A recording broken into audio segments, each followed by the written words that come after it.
Hi everyone, welcome to my channel Travel with Shabari.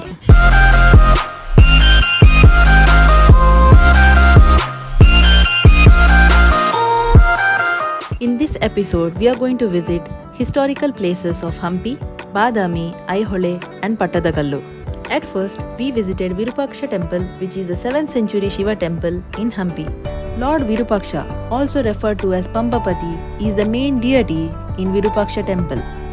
Virupaksha temple complex also houses shrines of Bhuvaneshwari and Vidyaranya. Virupaksha temple is located in Hampi in the Vijayanagara district of Karnataka, India. The temple was built by Lakkan Dandesha, a Nayaka under the ruler Devaraya II, also known as Prouda Devaraya of the Vijayanagara Empire. At present, the Ming temple consists of a sanctum, 3 antechambers, a pillared hall and an open pillared hall. It is decorated delicately with carved pillars. A pillared cloister, entrance gateways, courtyards, small shrines and other structures surround the temple. The 9-tiered eastern gateway, which is the largest at 50 meters, is well proportioned and incorporates some earlier structures. The smaller eastern gateway leads to the inner court with its numerous small shrines. Another Gopuram towards north, known as Kanakagiri Gopura, leads to a small enclosure with subsidiary shrines and eventually to the Tungabhadra river. From here, we next visited Nandi, or monolithic bull, is said to be the mount of Lord Shiva, and it is symbolic because it faces the Lord Shiva shrine. Virupaksha temple located opposite end of the street, about a kilometer from it. Nandi stands in a sheltered pavilion with big boulders and is believed to be the guard and protector of the city of Hampi. In between the monolithic bull and Virupaksha temple is the Hampi Bazaar, which has been there since the Vijayanagara Empire. The Hampi Bazaar is a well-known marketplace that spreads for more than 1 kilometer. The road passing through the market has series of old pavilions on both sides. The place used to be a thriving market during the days of the Vijayanagara Empire. We next visited Krishna temple, built by Krishna Devaraya. This temple is a sign of Orissa campaign's success. Next, we visited Ugra Narasimha Swami statue, which is the largest statue in Hampi. The original statue contained the image of goddess Lakshmi, consort of the god, sitting on his lap, but this statue has been damaged seriously during the raid leading to the fall of Vijayanagara. Next, we visited the Pushkarini, which is right opposite to the Krishna temple. Pushkarinis are sacred tanks attached to temples. Next, we visited Mahanavami Dibba. This is the tallest structure in this area and hence the first thing you would notice as you enter the royal enclosure. From a distance, this looks like an ordinary elevated square stage. As you go close, the details emerge. The whole structure is made as a giant square structure in 3 layers. Next, we visited stepped tank in Hampi. Earlier, temples in India had water reservoir, which was used for cleaning purposes like washing down the temple. These water reservoirs were called from different names like Tirtha, Kalyani, Pushkarani, Talab, etc. in different languages and regions of India. Some of these tanks are said to be magical and cure diseases once taken a dip. The tank is totally different from the other structures of Hampi, as the step tank is constructed using finely finished blocks of black schist stones. All the steps or stones bears some sketches and marks made by the architects. The main purpose of this tank is not known for sure, but was used for religious ceremonies by the royals. From here, we moved next to Hampi's underground chamber. The underground chamber, royal enclosure, Hampi, is one of the most remarkable structures in the royal enclosure. It was a secret chamber where the king held confidential meetings with his trusted lieutenants. It's well built and intact even today. The walls are made of black stone and green quartz. One could take the steps to go down and walk through the dark underground corridors to the central meeting room, the ceiling of which is broken. That part is open to sky. This is located right next to the Mahanavami Dibba in the royal enclosure. Not for the claustrophobic, though you won't get lost like in a maze. A tour to Hampi is incomplete without visiting Lotus Mahal. It is one of the fine architectural designed places that are uniquely identified by its lotus look-like structure. This glorious building is within the Zenana enclosure, a segregated area that is used by the royal women of the Vijayanagara dynasty. The elephant stable in Hampi is an impressive structure that was used to provide shelter for the royal elephants of the Vijayanagara Empire. The elephant stable is located in the area that lies just outside the Zenana enclosure. We next visited Stone Chariot, which is an iconic monument located in front of Vijayavittala temple in Hampi. Stone Chariot is a shrine dedicated to Garuda, the official vehicle of Lord Vishnu. Stone Chariot in Hampi is one of the 3 most popular stone chariots in India. Other 2 are in Konark and Mahabalipuram. This was built in the 16th century by the orders of King Krishnadevaraya of Vijayanagara Empire.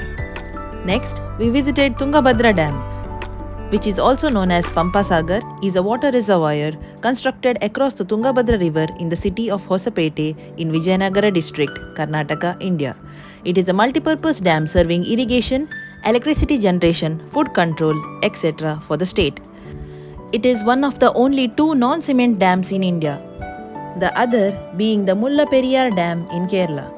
The dam is built of surki mortar, a combination of mud and limestone, commonly used at the time of its construction. The chief architects of the dam were Vepa Krishnamurthy and Mr. Papaya, who were engineers from Madras Public Works Department. Since completion of the dam, the board has developed and maintained many gardens and parks downstream of the dam and in the colonies.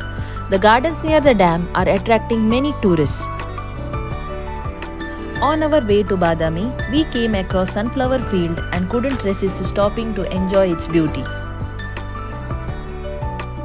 As we drove down the highway, we passed many windmills standing tall by the side of the road.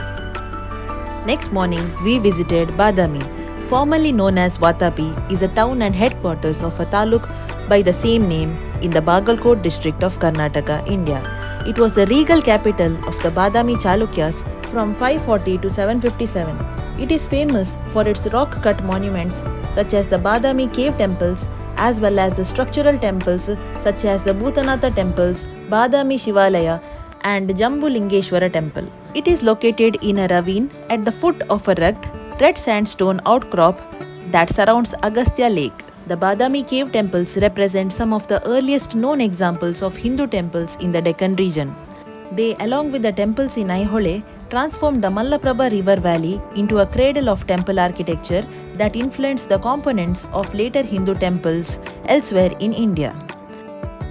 Caves 1 to 4 are in the escarpment of the hill in soft Badami sandstone formation to the southeast of the town. In Cave 1, among various sculptures of Hindu divinities and themes, a prominent carving is of the dancing Shiva as Nataraja. Cave 2 is mostly similar to Cave 1 in terms of its layout and dimensions, featuring Hindu subjects of which the Harihara, Ardhanari Shiva, Mahishamardini, Dvibahu Ganesha and Skanda in a separate antechamber on extended cave at western side next to great Nataraja sculpture. Cave 2 has premier images of relief of Vishnu as Trivikrama is the largest. The largest cave is Cave 3 featuring Vishnu as Ananta seated on coiled serpent, Varaha with Bhudevi, Harihara, Narasimha in standing posture, great image of Trivikrama and Virata Vishnu. The cave has fine carvings exhibiting matured stage of Karnataka ancient art. Cave 4 is dedicated to revered figures of Jainism. Next, we visited Archaeological Site Museum Badami. It is one of the major attractions in the town. The museum captivates you with its natural glory as much as its sculptures, rock-cut monuments and cave temples. A visitor can also visit some of the other nearby attractions such as the Badami Cave Temple, Agastya Tirtha Tank and Bhutanatha Temple dedicated to Lord Shiva and Banashankari bestowed to Goddess Parvati. Next, we visited the Badami Fort which was built by Tipu Sultan in the 18th century. This fort is perched on the top of a cliff. Next, we visited the Bhutanatha temples. The 2 temples facing the Agastya Lake are known as the Bhutanatha temples. Built of local sandstone, they are dedicated to Lord Shiva in the form of Bhutanatha. To the east of the lake is the Bhutanatha temple and the temple to the northeast is the Mallikarjuna temple. The architecture resembles a typical South Indian temple. The sandstones used to build these temples give them a beautiful glittering tint in the afternoon sun. One can sit on the rocks of the temple and enjoy a beautiful view of the sun setting beyond the Agastya lake. We then visited the group of monuments in Pattadakal. From here, we continued our journey to Aihole. Heralded as the cradle of Hindu Dravidian temple architecture, Aihole is a tranquil village on the banks of Malaprabha river. Hundreds of temples pepper the villages and fields nearby. The most noteworthy among them is the Durga temple composed of a semicircular apse, an elevated plinth, and a gallery encircling the sanctum. The Ladkhan temple is one of the earliest temples in the region and was initially a royal assembly hall and marriage mandapa. Other major attractions in the area are the Huchimalli temple with a sculpture of Lord Vishnu sitting atop a cobra, the Rawalpadi cave temple which celebrates the various incarnations of Lord Shiva, the Konti temple complex, the Umamaishwari temple, the Jain Meguti temple and the two-storied Buddhist temple.